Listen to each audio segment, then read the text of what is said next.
Hello বন্ধুরা, সবাইকে আমাদের চ্যানেলে স্বাগত জানাই। তো এই ভিডিওতে আমি রিভিউ করব ফাইনাল ডেস্টিনেশন ব্লাড লাইন্স মুভিটি। তো চলো না সময় নষ্ট না করে ভিডিওটি শুরু করা যাক।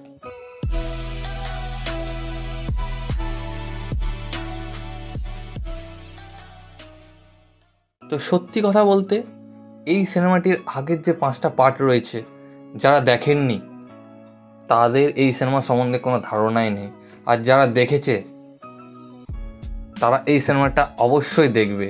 এক কথায় এই সিনেমাটা একটা নস্টালজিয়া। আমি তো ছোটোবেলায় এর সব কটা পার্ট দেখেছি, তো সেই কারণে আমার এই চ্যানেলে রিভিউ করা নেই। হ্যাঁ, তবে এই সিনেমার 1 নম্বর পার্টের রিভিউ রয়েছে, আপনারা দেখতে পারেন, আমি ভিডিও শেষে দিয়ে দেবো কিংবা আই বাটনে দিয়ে দেবো। তো চলে আসে এই সিনেমাটি ডাইরেক্ট করেছেন জ্যাক লিপোভস্কি অ্যান্ড অ্যাডাম স্টেন, এবং এই সিনেমার যে গোটা ফ্র্যাঞ্চাইজ রয়েছে যেটা ক্রিয়েট করেছেন জেফ্রি রিডিক।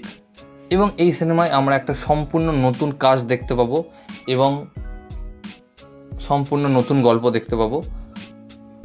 আগের পার্টগুলির সাথে কোনো লিঙ্ক নেই। আপনারা যদি ভাবছেন যে আগের 5টা পার্ট আমাদেরকে দেখে তারপর সিনেমাটা দেখতে হবে, একদমই নয়। আপনারা 5টা পার্ট যখন খুশি তখন দেখুন, না হলে ডাইরেক্ট এই পার্টটা দেখুন, কোনো অসুবিধা নেই। এবং এখানে আমরা Kathleen Santa Juana, Teo Briones, Richard Harmon, Owen Patrick Joyner, Anna Lore, Brec Bassinger, Tony Todd, আরও প্রচুর অ্যাক্টর অ্যাক্ট্রেসদের দেখতে পাবো। সত্যি কথা বলতে এই সিনেমায় অ্যাক্টিংয়ের প্রয়োজন অতটা হয় না। অ্যাক্টিং দরকার, মেন ক্যারেক্টার যারা থাকে তাদের অ্যাক্টিং দরকার, তবে অতটা অ্যাক্টিং দরকার নেই, কারণ এই সিনেমায় যে ব্রুটালিটি আর যে গল্প রয়েছে সেটা আপনাদের মাথা পুরো হিলিয়ে দেবে। এবং এই সিনেমা যারা আগে দেখেছেন তারা তো জানেনই, আর যারা প্রথমবার দেখবেন তারা এই সিনেমাটা দেখার পর সদমায় চলে যাবেন এবং কোনো কিছু করার আগে 10 বার ভাববেন যে হ্যাঁ, যদি আমার সাথে এটা হয়ে যায় তাহলে আমি কি করব। ওই জন্য আমি প্রথমে ওয়ার্নিং দিয়ে দিচ্ছি, যারা নরম মনের মানুষ সিনেমাটি একদম দেখবেন না। তো এই সিনেমাটা যখন অ্যানাউন্সমেন্ট হয়েছিল আমি খুবই এক্সাইটেড ছিলাম, বাট হলে কোনো কারণে আমি এই সিনেমাটি দেখতে পাইনি। তো এই সিনেমাটি বক্স অফিসে ব্লকবাস্টার হয়েছে।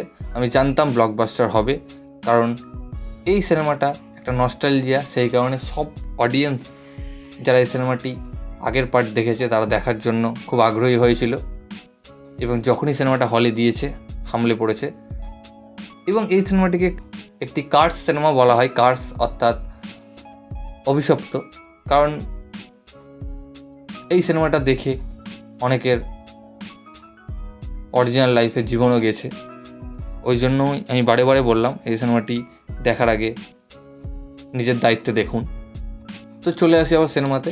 তো এই সিনেমা নিয়ে কোনো কথা বলবো না, এই সিনেমার নেগেটিভ পয়েন্ট না দেওয়াই উচিত, কারণ এটা একটা এক্সপিরিয়েন্স নেওয়ার সিনেমা। তো এই সিনেমাটি আমাজন প্রাইমে অ্যাভেলেবল রয়েছে হিন্দিতে, আপনারা গিয়ে অবশ্যই দেখুন। এবং এই সিনেমার যে ব্রুটালিটির সিন রয়েছে, সেই কারণেই সিনেমাটি আরও ফেমাস। তো যাই হোক, এই ভিডিওটা গাইস, ভিডিওটি ভালো লাগলে অবশ্যই ভিডিওকে লাইক, কমেন্ট, শেয়ার, আমার চ্যানেলটিকে সাবস্ক্রাইব করুন এবং আমাকে ইনস্টাগ্রামে ফলো করতে পারেন, লিঙ্ক আমি ডেসক্রিপশানে দিয়ে দেবো। ভিডিওটি দেখার জন্য থ্যাংক ইউ, ধন্যবাদ।